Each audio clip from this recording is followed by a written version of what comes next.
Money, Master the Game. 7 Simple Steps to Financial Freedom. A book by Anthony Robbins. Discover the steps you need to take to achieve financial freedom. What happens to couch potatoes? Sitting around all day doing nothing, they get fat. Curiously, the opposite is true with money. Leave it sitting around, and you'll find that the total just gets smaller and smaller. To make that pile of dough grow, you need to exercise it, or make it work. These blinks explain exactly how you can turn a small nest egg into a mountain of cash that will let you live your life exactly how you want to. If you invest your money in the right places, then financial security will follow. And if you're smart about it, you may never need to work ever again. In the following blinks, you'll discover how the seasons of the year can help you strategize your investments, how much money you really need to save before you can quit your job, and why believing in yourself is the best financial advice anyone can give you. Compounding can ensure that your money keeps growing year after year. How hard is your money working for you? If you're like most people, your money probably hasn't been exercising at all. It's been sitting lazily in your bank account, growing only minutely, if at all. This needs to change. We need to make our money work hard, especially as we won't be able to rely on traditional saving methods in the future. You may imagine that growing your money is difficult. Maybe you're happy with your income, even if it's not enough to cover your retirement, because you assume you can rely on a pension or retirement fund to help you out. Unfortunately, this isn't true. Many of the world's retirement systems are failing. In the United States, a 401k retirement plan was originally invented to supplement income in old age, but for many, it's the only thing they have to rely on. Other pension plans were hit hard by the 2008 financial crisis, and those who paid into them lost a great deal. You can avoid this if you let your money work for you, by compounding. Compounding means letting your money develop year after year, by allowing interest to build up. Say you invest $100, and this generates a 10% profit. If you leave the investment untouched, you'll generate another 10% on $110 a year after, then on $121 the following year, and so on. When Benjamin Franklin died in 1790, he left $1,000 to the cities of Boston and Philadelphia. He stipulated that it had to be invested and not touched for 100 years.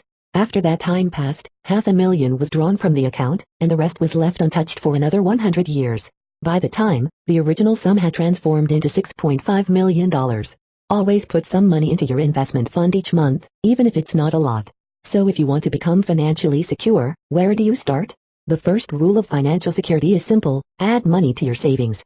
If you don't, your situation simply can't improve. Saving is never easy, but try not to think of it as a boring, sometimes painful pursuit. Imagine that you're adding to your freedom fund, the base on which your financial freedom will be built. Your freedom fund is like your own personal ATM, a place from which you can always withdraw funds. You won't have a lot of cash in the beginning, but you can build the amount gradually. Think of it like climbing a mountain. At first, it's hard and you won't seem to be getting anywhere. When you reach the top, however, you'll suddenly realize why you worked so hard. Adding to your freedom fund is so vital that you need to keep doing it, even when you think you don't have enough cash to go around. You always can put a bit aside for your freedom fund. Do you really need to go out for dinner again this week? Can you order a pizza or cook for yourself instead? Make any small adjustments you can to be able to save more. And luckily, the magic of compounding ensures that the more you add, the greater the returns you'll get. Ultimately, you should aim to save 10% of your income, though that'll be difficult at first. Even if you can manage just 5% or less, however, you'll still benefit from the generated interest. Don't fall for investment myths, but do your homework and research the best places for your cash. Any talk of investing automatically sets off alarm bells. You may think, what happens if I invest in the wrong thing, or should I get a professional to manage my investments for me? Financial professionals really don't know what's best for you or your money. Many people let stockbrokers manage their investment funds, but here's an important thing to remember. Your advisor gets paid, whether you profit or not. Their job is to sell you things, whether good or bad. Other people invest in mutual funds, or combined pools of investment opportunities managed by a professional. Mutual funds often come with large fees attached, however. When you consider these fees and the average returns they earn, it's clear such funds aren't the wisest financial decisions. There is one expert you can trust, a fiduciary. Fiduciaries are professionals who are required by law to have no other interests except your own, unlike stockbrokers. This means you can actually trust their advice. You can learn to invest on your own, however, as long as you remember a couple of helpful rules. The first rule is that you have to believe in yourself. If you have a fatalistic attitude when you try something, you're bound to fail. Next, do your research. Don't fall into the trap of believing myths or blindly following what others do. Find out what you need for yourself. You can also try learning about what other successful people have done with their investments, and see if you can do the same. Finally, be cautious. Don't expect that you're going to beat the market, as very few do. Try your best, But know that there is no simple or magic path to success. Do you have a financial goal? Do you want to just cover basic costs, or live the life with grit? How much money do you think you'll need to feel completely free from financial stress? Do you need a couple $100, perhaps a few thousand, or even a few million? The first thing you need to remember is to be realistic. Don't try for goals you can't actually achieve. Ultimately, your goals depend on you and what you want. Here are 5 different goals to get you thinking about just how far you want to go. Goal 1. Generate enough money from investments to cover your basic monthly bills, for things like rent, mortgage, food, energy and transport. Goal 2. Generate enough to cover basic needs plus extra for fun things, like new clothes or entertainment. Goal 3. Generate enough to secure your financial independence.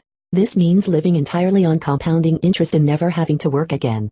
The average annual spending for an American adult is $34,688, so if you want to generate this amount each year, you need about $640,000 in your freedom fund.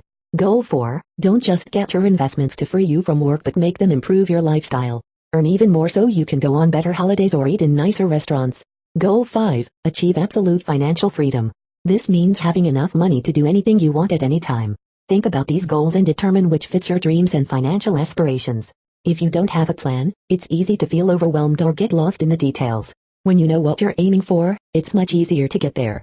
When you decide what amount you need in your freedom fund, you can start thinking about how you want to invest your money. The path to financial freedom may be slow at first. But don't give up, time is on your side. When you start your journey toward financial freedom, it'll be hard at first, but don't give up. You can achieve financial freedom, as long as you keep working at it. Along your journey, you'll definitely encounter others who are saving more than you, and at times you may feel like your income isn't high enough for you to save. But don't let these things discourage you. You have to ignore that inner voice that might tell you to give up. Self-doubt isn't the only thing that might distract you. Another thing that often holds people back is short-term thinking. Many people overestimate what they can accomplish in a year, but then underestimate what they can accomplish in a decade. If you don't meet your goals for your first year, keep working, you can still catch up over time. As you keep working toward your financial freedom, keep a few tips in mind. First, speed things up by changing your life and lifestyle. Don't wait until retirement to downsize. Do it now so you can save money on mortgage payments, heating and taxes.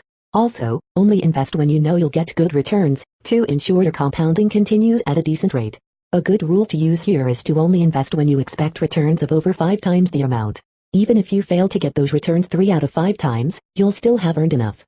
Finally, always keep trying to lessen your tax burden. The average American pays 54.25% of their income in taxes. Make it a goal to reduce this. To make the most of your freedom fund, diversify your investments and keep things balanced. So after you've saved enough in your freedom fund that you're ready to invest, what's next? The key to investing wisely is knowing how to diversify. You should invest in different financial products that have varying degrees of risk. There are 3 areas, or buckets, where you need to concentrate your investments. The first bucket is your security bucket. This is where you put investments that are the most secure, even if they aren't necessarily the most profitable. Bonds, for example, should go in this bucket. Bonds don't offer massive returns, but they won't lose value. Next there is your growth bucket, which is for investments that are riskier. This is where you can earn big returns, but you can also lose more, too. You might invest in equities, or stocks. Many stocks beat the market average in the long run, but they may be volatile and lose value in the short term. The last bucket is your dream bucket. This is where you put some of the profits you earn from your other buckets. Your dream bucket helps improve your lifestyle. Remember, the entire point of achieving financial security is to spend your money in ways you enjoy. If you don't have a dream bucket, saving and investing is useless. So how much should you put in each bucket? Well, it depends on your attitude, how risk-averse you are, the strength of your freedom fund and what you're trying to get out of life. Strive to keep everything balanced. As you earn and lose money, you'll need to keep constantly moving it around to ensure that each bucket has the optimum amount. Take advice from smart investors to guide your path, but be sure to insure yourself against bad times, too. If you want to succeed in anything, it's a good idea to learn from people who have succeeded before you. Finance is no different. When you analyze and copy what other successful investors have done, you'll have a much better chance of reaching your goals. Ray Dalio is a good role model. He founded Bridgewater Associates, the largest hedge fund in the world. Dalio's investment plan is known as the all-season allocation. It's designed to help you make money, no matter what financial conditions you're facing. The economy goes through different periods, just like the seasons of the year. All-season allocation strategies guide you on how to make money despite the market's changing conditions. Consider this investment mix, used by Ray Dalio. Put 7.5% of your assets in gold and 7.5% in commodities. Gold and commodities will still make money, even in periods of high inflation. Also, put 30% in stocks, especially during seasons of high growth in which you can earn even more. Finally, put 55% into U.S. bonds. They're secured and virtually risk-free. Also, no matter what method you're following, get yourself insured for the bad times. Convert some of your savings into annuities, or financial contracts where an insurance company guarantees future payments in exchange for immediate payments. This will help ensure that you get a guaranteed lifetime income. When you're comfortable with all-season allocation, and you establish your income insurance through annuities, you'll be able to reach financial freedom.